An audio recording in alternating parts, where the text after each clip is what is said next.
You know, I was wondering, when you did Broom, did you speak to any women who'd been through that in real life? You know, I'm a big believer in privacy, and I didn't feel like it was my place to invade their space and ask them about that, because ultimately what the story is universal, and I didn't want to get into some sort of invasive crime tale.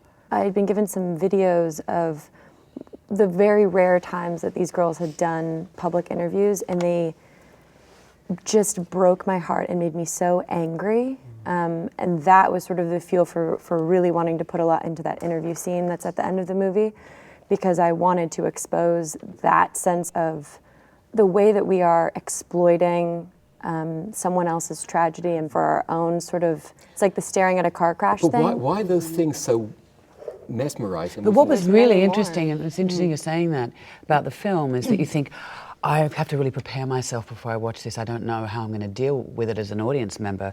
But the first third's in the room, and then one of the most horrifying moments is that interview when you realize she's been through such an unimaginable trauma, and now she's going to have to pay for her legal bills by doing this interview. And the blankness with which you played that moment was, for me, in a way, equally as horrifying as the trauma that she went through in the room. Yeah, I wanted that to also really be the scariest she ever looked. You see her with no makeup and like not how you normally see an actress in a film, just like raw skin, clogged pores. I didn't wash my face for a long time to just get it all gross.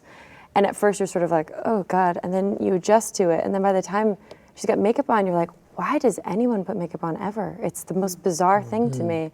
I think that's when she looks the most horrific. It's the ugliest she ever is. And you would think it would be perhaps in the trauma or when she has just nothing and it's so bare, but in fact I think it's that stripped downness and the flaw of it that I think that we love so much. I get off on it when I watch it. Are you even listening to me? When I was a little older, when I was 17, I was walking home from school. Where was I? You were still up in heaven.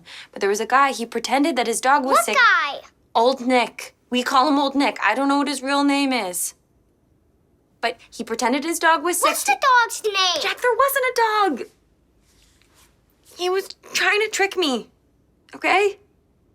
There wasn't a dog. Old Nick stole me. I want a different story. No, this is the story that you get. I went back to college a couple of times to be a photographer and then an interior designer, and then at the real depths of it, I wanted to be an animal trainer. That was like a real low point. It was a very low point. For all you animal trainers out there. Sorry, but that was... What triggered the lowest point?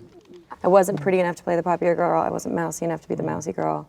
So I never fit in. And so I'd get close, but they'd be like, try these sides or try these. And I wasn't a cliche. So I never got anywhere with anything. And it was really painful. It's a very weird thing. I mean, it's super surreal being at this table right now, because my dream was when I was 7.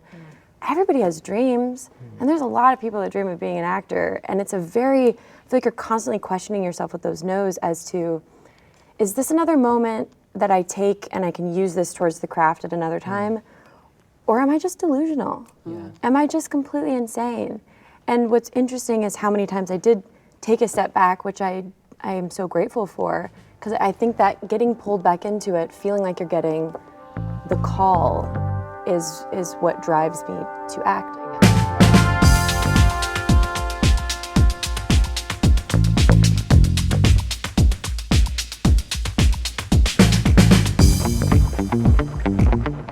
How many times have you seen Room? I've seen it 4, but I think and I want to see it more, but I've gotten... Why?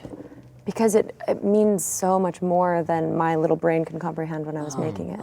And you only see it really from, like, I lived it through Ma. So now I can see it as a bigger picture. It's like the more I watch it, it feels like my view gets bigger and I see it. Versus, I mean, the first time I watched it, I felt nothing. I just felt so fascinated by it. It's like a series of images of your life from a year before. You're like, oh, that's what the back of my head looks like.